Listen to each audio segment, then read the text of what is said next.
Okay. So far, everything's gone very well this spring. We've had a lot of opportunity to look at some different guys, at some different positions as it relates to special teams. Our coaches have done an outstanding job. We've divvied up all the responsibility. Every player has a coach assigned to their spot. As an example, on our punt team, the left side is really my son Zach works with the left side. On the right side, it's Nick Coleman, and Coach Erb is on the left side. Making sure everything's organized and all that. So it's been great. Coach Wilson helps us with our shields. So that's kind of how we've divvied everything up. We've just really taken and assigned coaches to each area of our special teams. So it's been really good, been really productive. I think the kids are bought in and doing a great job. As far as outside linebacker, the two transfers that came in at mid-year, Ovi and Braden Swinson, doing a great job. And then our freshman that enrolled early, Jackson Howard's got a really bright future, and just can't say enough good things about those guys. And Princeton Malbrew is a guy that always flashes. So I think we have more depth than we've had in the past at that position, and I'm really excited to work with those guys.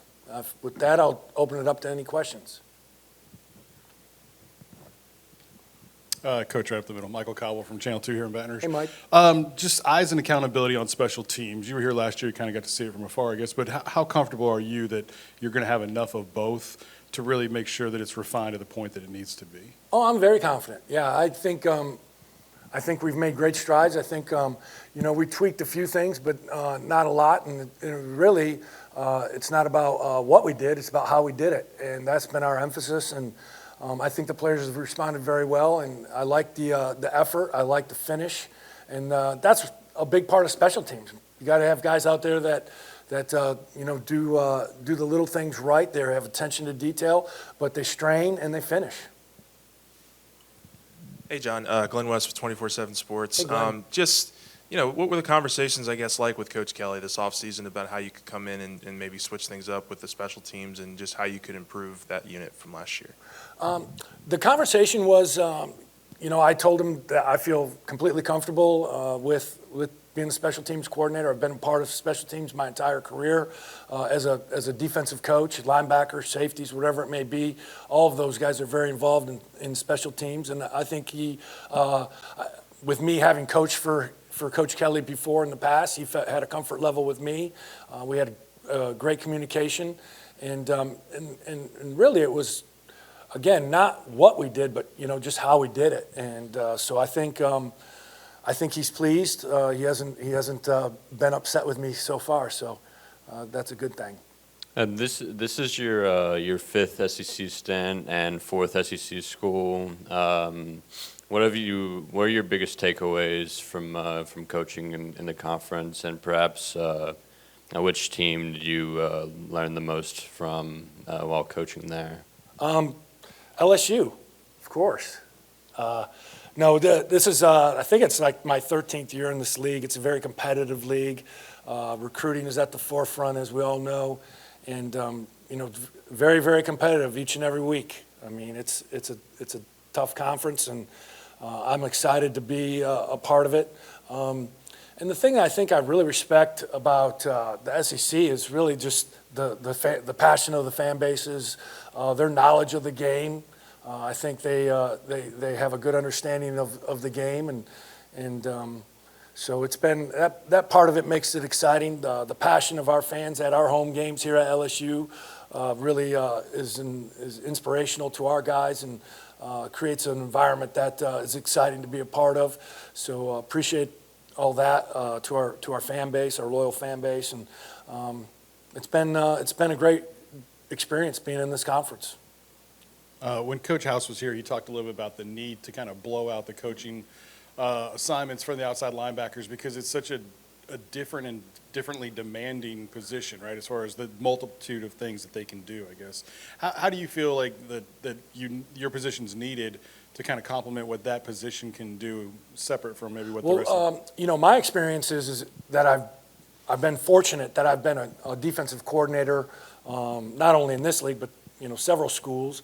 So I'm pretty well versed in coverage. I'm pretty well versed in pass rush, and then pretty well versed in the run game. And I think that's that position. That's the outside linebacker position. You have to be fluid in your pass coverage. You've got to be able to rush the passer, and you've got to be able to defend the run game as well. So it's a really exciting position to coach, and it requires a really great skill set for the guys that we recruit at that position. Hey, John Wilson, Alexander from The Advocate. How you doing? Good, how are you? So, after spending the last 3 years as an analyst and having been an on-field coach as long as you have been, what about being an on-field coach did you really want to get back to?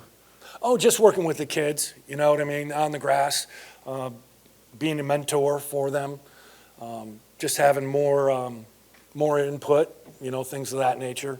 But it's really not necessarily the relationship with the kids, but the interaction on the field. That's what I enjoy. That's what I like to do. You're teaching, you're coaching, and obviously as a on the field assistant now, that's obviously viable. Hey, Coach, I'm just sort of curious, how much work have you had to do with Harold Perkins? Because last year he was playing a little bit more on the outside, but they're transitioning more on the inside here. So how much are you working with Coach House to make sure that he kind of gets a bit of that balance? Coach House, he's playing will linebacker for us in most of our first and second down packages.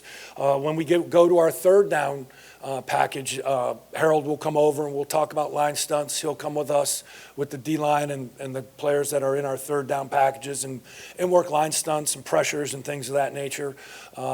So it's mostly third down when I get a chance to work with Harold. But he's doing a great job at will linebacker. I know Coach House is real happy with him there. He's been very consistent, and y'all know Harold. I can't say enough great things about that guy. I love him, man. He's a great student. He's never misses anything. He's always on time and very accountable. Yes, sir, no, sir. So my hat's off to Harold. And like I said, I know Coach House is happy with him at will linebacker. 2 questions about your fellow coaches. What do you like about coaching with Brian Kelly that you've done it so often? And what's the dynamic like working with your son? How long has that happened and kind of get into that relationship? Yeah. Well, I've known Kelly, Coach Kelly, most of my adult life. I actually played for him when I was in college. And I think there's just a trust there for me with Coach Kelly. When he says something, I know he means it. He's going to do it. When I get in my car and I go home at night, I feel good about what's taking place here. There's no surprises. There's no drama. If he doesn't like something, he comes to you and he tells you, and you fix it, right? And just that comfort level for me, being with him in the past and knowing his style and what his expectations are, I feel are aligned perfectly with what I believe in college athletics, and something that I'm very comfortable with. As far as my son, it's outstanding to have him with me. We have a lot of fun. He's a really good young coach. I'm so proud of him, and just to be able to be around him every day, is rewarding for me as a father, as you can imagine. So I love it. And the biggest thing too, and I told Coach Kelly this when I brought his name up, is that I wanted him to be around this staff. I wanted him to be in a program that was led by Coach Kelly, so that he could learn how to do things and learn what a positive work environment is like, a productive work environment is like. And couple that with the coaches that we have on defense, I think it's going to be a really worthwhile experience for him as a young coach. And he can learn a lot from these guys and as their mentors, as they mentor him, I should say. And I just wanted him to be around this group in particular. Yeah, hey, Coach, right here. Just the return game on special teams, just who you guys have working back there this spring, and just what is yeah, we got a variety of guys back there. We're catching a lot of punts, catching kickoffs. We put in some kickoff stuff today. It's an ongoing evaluation, but we feel good with the guys that we have back there. We have Greg, and then Kyle Parker's back there, Sage Ryan, Noah Kane. So there's a number of guys that are getting the work and the amount of reps that they need to get, so that we have a comfort level as punt returners and kick returners. Do you do Yes, yes, I do. He's obviously been injured, but he factors in once he's healthy and gets back and can start doing some stuff. Hey, Coach, good morning. Morning. Ramos as the kicker, what did you evaluate of the job he did last year, and what do you want to work on with him moving forward into his second I think the job that he did last year was outstanding. I mean, he came in, he made some big field goals. I mean, that field goal against Florida, I mean, that was a one-possession game with, almost 2 minutes left, and, he stepped in there and banged one home and put us up by 2 possessions. I thought that was huge, and I think he just continued to gain confidence. That's the thing that I saw in him last year. He just kept getting more and more confident, and the things that I would think that he needs to continue to work on, just as any football player, is consistency, doing it over and over, time and time again. But he's certainly a guy that is in the mix, and we're going to be relying on. Following up on that, John, down here, how much is this a competition between him and Nathan? I would say it's a pretty good competition. Every position is competitive, right? I mean, that's what spring is for. It's for guys to get out there and compete on a day-to-day basis. Nobody has a so-called job right now. We don't call it depth chart. We call it organizational chart. We're just, putting guys out there, seeing them who compete, and putting them in, for kickers, putting them in, different situations. Coach Kelly will, put them on the spot once in a while and have them kick a 53-yarder, put them in a situation where you try and create anxiety and see how they respond. Hey, Coach. I guess I know you weren't exactly on the staff last year, but you were within the organization. What do you think some of the problems that you guys had in special teams, where do you think a lot of some of that, originated from? I just think overall we had, some guys that got injured. We were playing with some guys that didn't have a lot of experience. And you drop a couple kicks, and then, I mean, stuff happens. I mean, it's not any one person's fault. I think it's just a collective look at our special teams as a whole, and we're just working hard to continue to get better. We're not going to focus on the past. We're going to move forward in a positive manner, and that's what we've done. That's been the message to our team, and that's what the message will continue to be to the team. You talked about your place kickers last year.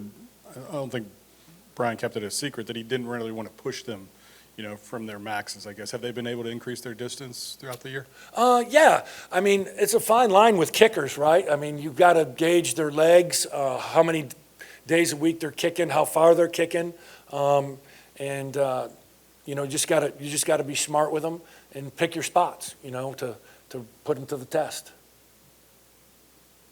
Obviously, Deshaun Womack hasn't really been a full participant this spring, but once he's back, Kelly said that he's going to kind of move around. What do you sort of see as maybe the next steps for him once he is healthy as a pass rusher? That's a good question. That is a really good question. He's going to get in there and see where he, what he can do, and we know he's talented. We love him. He obviously came back from that shoulder injury, and so we just once he gets back, it's going to be a continuous evaluation day to day, really, to be completely honest with you. Just Saturday, what do you want to see out of your position group? What do you try to want to see out of that defense? I know that it's going to be a little different, right? So adjusting the guys to that schedule. Sure. No, you want to see effort. You want to see execution. You want them to tackle and be turnover conscious. Second man in, start the lawnmower. Things like that, and I want them to see them getting out there and just playing hard, and enjoying it. This is a great program, LSU, great tradition and history. I know they feel a sense of obligation to that. That's part of our fabric and our culture here, and I'm just excited to see them get out there and compete. What's been your favorite thing about coaching guys like Ophi and Braden Swinson?